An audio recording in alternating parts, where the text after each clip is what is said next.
أما بعد أعوذ بالله من الشيطان الرجيم بسم الله الرحمن الرحيم قال الله تبارك وتعالى في الكلام المجيد والفرقان الحميد ولنبلونكم بشيء من الخوف والجوع ونقص من الأموال والأنفس والثمرات وبشر الصابرين الذين إذا أصابتهم مصيبة قالوا إنا لله وإنا إليه راجعون آمنت بالله صدق الله العظيم وبلغنا رسوله النبي الكريم إن الله وملائكته يصلون على النبي يا أيها الذين آمنوا صلوا عليه وسلموا تسليما الصلاة والسلام عليك يا سيدنا رسول الله قال لي قال صحابك يا رسول الله الصلاة والسلام عليك يا رحمة الله الصلاة والسلام عليك يا رحمة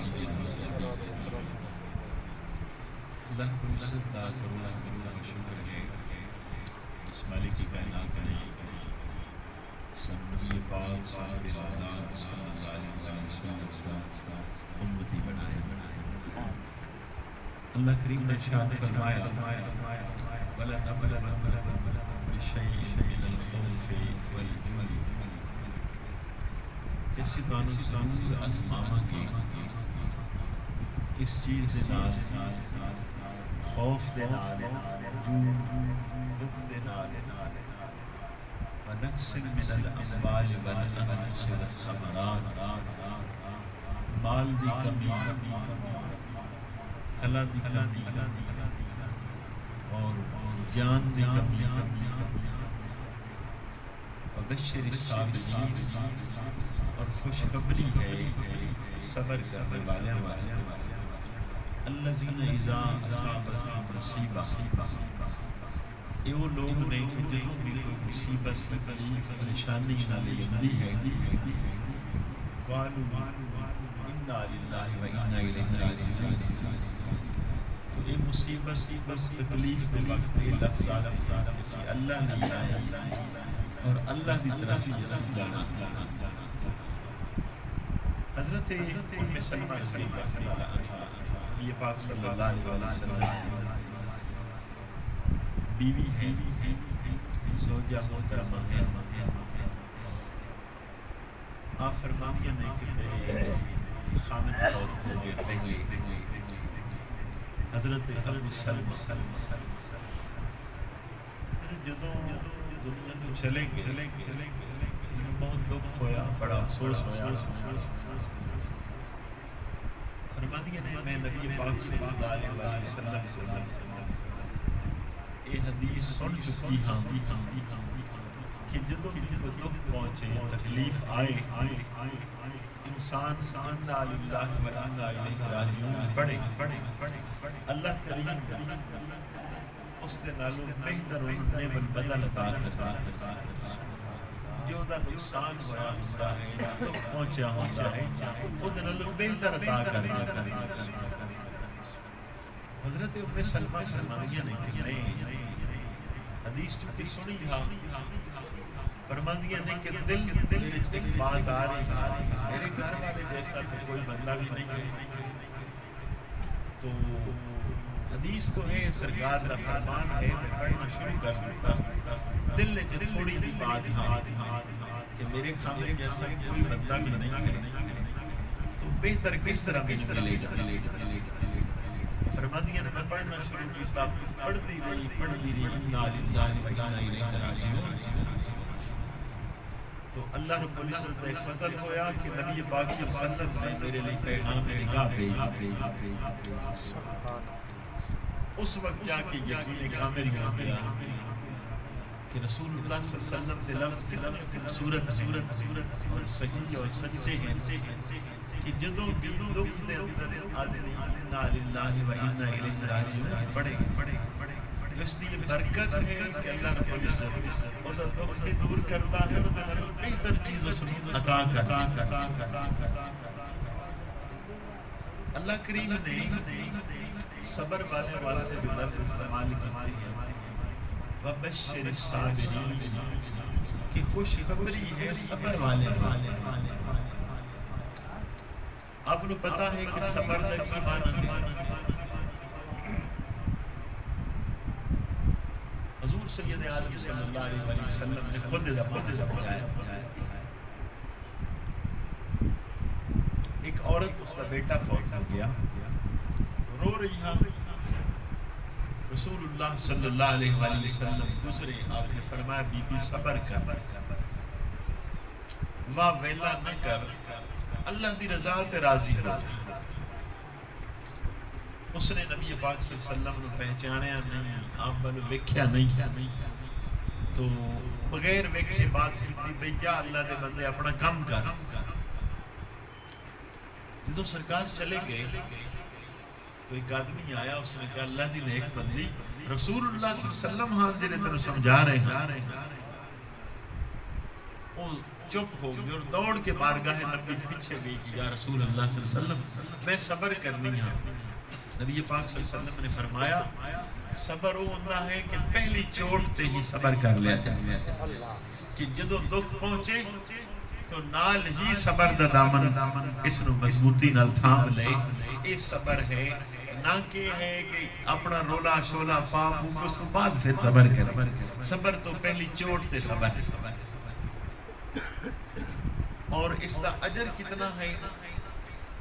حضور سید عالم صلی اللہ علیہ وسلم کی حدیث ام سلمہ نے تو سنا دی دوسری روایت ہے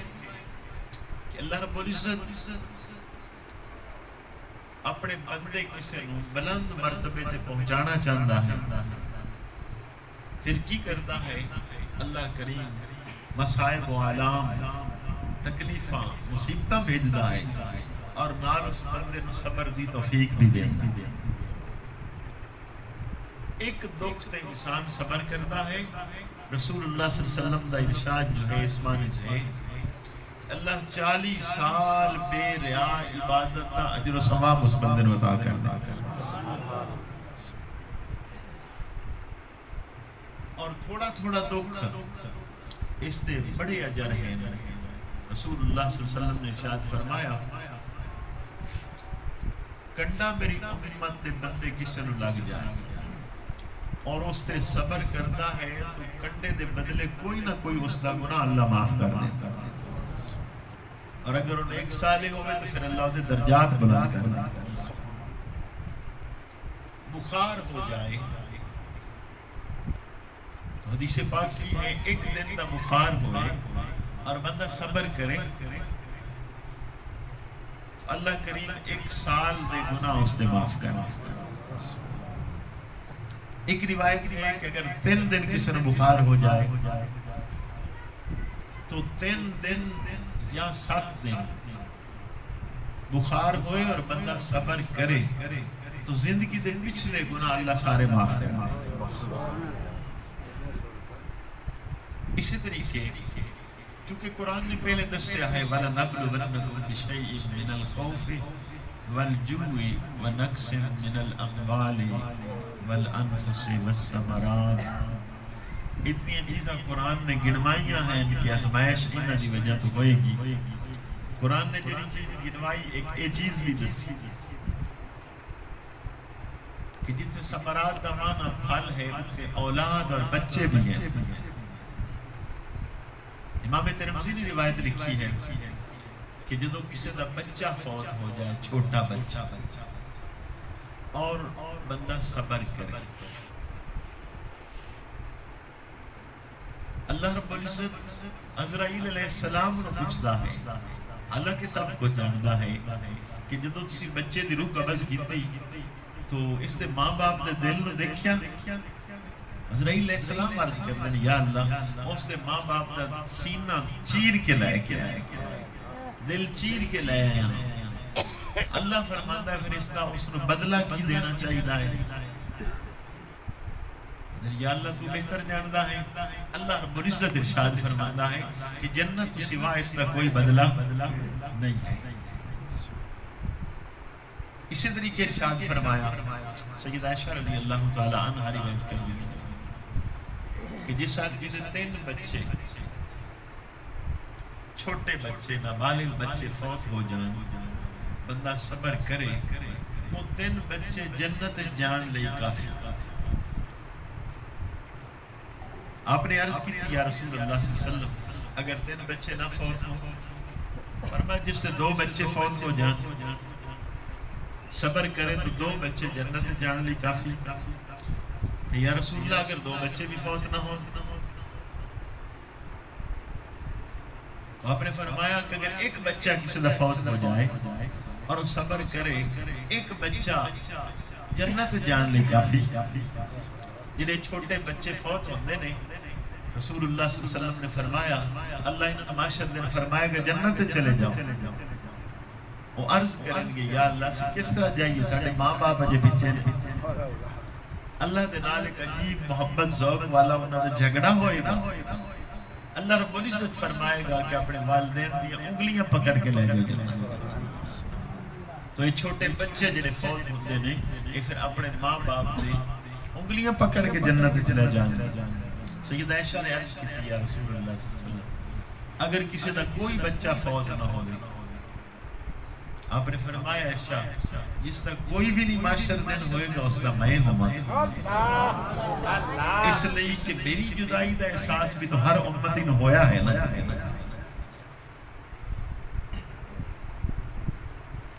آپ جب جنازے دی دعا پڑھتے ہو بچے نہیں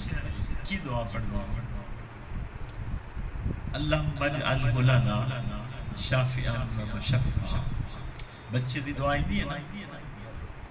یا اللہ انہوں ساڑھے لئی شفاعت کرنے والا بنا دے اور ایسا شفیع بنا جدی شفاعت تو قبول کرے. ایک ساری تمہید ایک مسئلے واسطے میں آپ کو عرض کی تھی تھوڑے ٹائم میں پھر ایک مسئلہ ہی کافی ہو رہا تھا کہ سارے دکھاں دے نال یا تو درجات بلند ہوندے نے یا پھر کی ہوندہ ہے گناہ معاف ہو جاندے. اللہ رب العزت نے قرآن پاک نے ارشاد فرمایا وما اصابکم من مصیبت فبما کسبت ایدیکم ویعفو عن کثیر کہ تمہیں جو کچھ بھی تکلیف پہنچنی ہے یہ تو آڑے ہتھاں دی کمائی ہو. یہ عام لوگوں نے یہ بات ہو رہی ہے کہ تو آڑے ہتھاں دی کمائی ہوتی تو ہم تکلیف پہنچنی ہے اور اجے بڑیاں چیزیں اللہ تو ہمیں معاف کر دے. جنہیں اللہ والے ہیں جتنا جتنا کسی دا مقام اور درجہ ہو گیا وہ دے مطابق انہوں نے ازمیشہ زیادہ ہو رہی ہے. نبی پاک صلی اللہ علیہ وسلم بخار بھی لوگوں تو زیادہ ہوتا صحابہ دن ہاتھ نہ رکھا جا سکتا اور آپ کو پوچھا کہ یا رسول اللہ صلی اللہ علیہ وسلم اتنا بخار فرما لوگوں نے 2 گنا زیادہ ہوتا ہے وہ کوئی آدمی برداشت بھی نہیں کر سکے گا. سرکار دے ایک حدیث دا مفہوم بھی یہ ہے کہ نبی چونکہ ساری دنیا جو آلہ ہوتے ہیں تو انہوں نے ازمیشہ بھی ساری دنیا تو بڑیاں ہو رہی ہیں. تو جس درجے دا زیادہ ہوتا انسان اسے درجے دی ازمائش زیادہ ہوتی ہے اس لئے کہ اسے درجے دا اسے مقام بھی زیادہ ملنا ہو. حضرت ایوب علیہ السلام آپ دے بارے ہے بیماری ہو گئی اللہ نے صحت عطا کر دی تھی. لوگ پوچھتے سب آپ کو لوگ کہ یہ صحت والا ذوق زیادہ خوبصورت تھا یا بیماری والا. آپ فرماندے نے کہ بیماری میں زیادہ سکون محسوس ہویا. کیوں ایسا ہویا؟ تو آپ فرماندے نے کہ جدوں میں بیمار ہاں ہر روز اللہ رب العزت پوچھتا ہاں ایوب کی حال چال اور جدوں صحت مل گئی اللہ نے پوچھنا چھوڑ دیا اور اللہ دے پوچھنے بڑا لطف آ کہ اللہ پوچھتا ایوب کی حال چال.